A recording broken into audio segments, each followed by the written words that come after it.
modificaram muito ao longo do tempo, referente às questões de neurodivergência. Mas você acha que ainda está aquém do que deveria? Acho.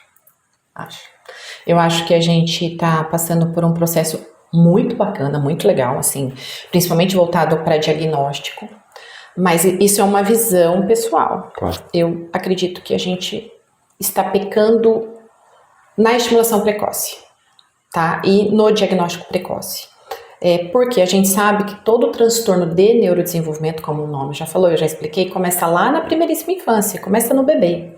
E eu tenho uma janela de desenvolvimento extremamente importante para essas crianças, onde quanto mais eu estimular, melhor vai ser o futuro dessa criança. Perfeito. Tá? A gente tem pecado na estimulação precoce.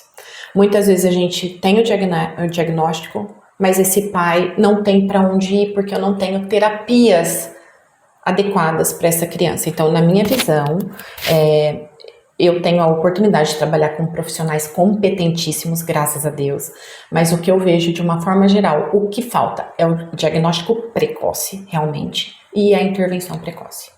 Você acha que também as questões das pessoas procurarem mais profissionais de saúde mental, psiquiatra, psicólogo, ela tem modificado hoje, perto do que era antigamente, aquele velho estigma que tinha? Muito.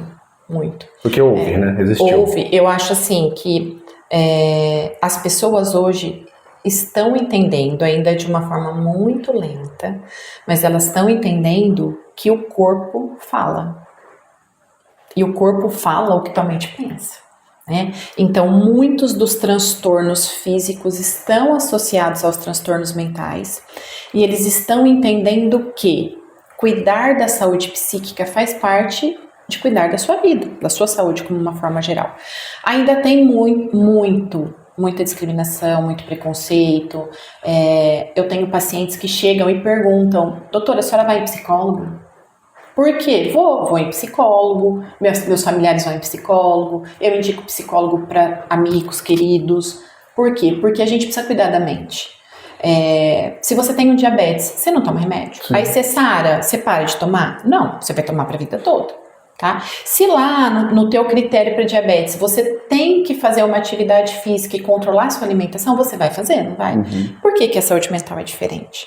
Então, assim, sim, teve muito mais do que tem hoje. Eu acho que a gente está caminhando para que seja cada vez melhor, mas ainda tem.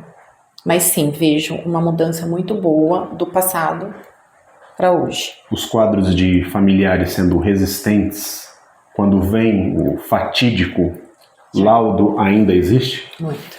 Como que vocês lidam com isso? Vocês profissionais da saúde mental? A gente acolhe, né? A gente não, eu acolho, né? Vou falar por mim. Muitas vezes os pais que sentam aqui quando eu tenho diagnóstico de criança, eu pergunto para eles: querem ser cuidados? Porque eu preciso cuidar deles primeiro. Então, hoje, Anderson, a minha consulta de neurodesenvolvimento, ela engloba não só a criança, tá? Eu atendo a criança, fiz o diagnóstico, está certo esse diagnóstico, eu trago os pais. Tem dado um resultado muito positivo, tá? Porque se eu não dou a estrutura para essa família, eu não consigo tratar essa criança. E eu acho que é papel do médico que trata a neurodivergência ensinar para essa família o dia a dia. Ensinar que essa criança precisa ter rotina, precisa ter previsibilidade, que esses pais precisam se alternar nos cuidados, porque muitas vezes fica a critério da mãe, né? Então é a mãe que cuida, é a mãe que sobrecarrega, é a mãe que para de trabalhar. Então eu acho que todo cuidado que a gente tem com a criança tem que envolver a família, não tem como. Então a primeira coisa é acolher, é deixar chorar, é dar o telefone para você falar: olha, vão surgir dúvidas e essas dúvidas têm que ser sanadas por mim, não pela internet, não pelo seu vizinho, não julgando o vizinho de ninguém, mas assim, precisa ser por um profissional que tenha competência de estudo científico para mostrar para esse pai. O que eu tenho visto, na maioria das vezes, é que muitos pais chegam sem isso, né? Recebem o laudo e tchau. Siga seu caminho, você tem 40 horas de terapia ABA para fazer, 10 horas de fono, precisa de um professor de apoio na escola, e aí? Aí esse pai e essa mãe saem com diagnóstico, e com 60 horas de terapia por semana para cumprir, sem saber nem se o plano cobre, se o plano não cobre, para onde ela vai, quanto ela vai gastar. Então, assim, a primeira coisa, na minha visão, é acolher a família e caminhar com essa família. É mostrar para essa família que ela não está sozinha. Que você, enquanto médico, é responsável também pela condução a partir do momento que você laudou. Tenho muitos adultos me procurando. Muitos. Inclusive jovens adultos. Pessoas de 23, 24 anos.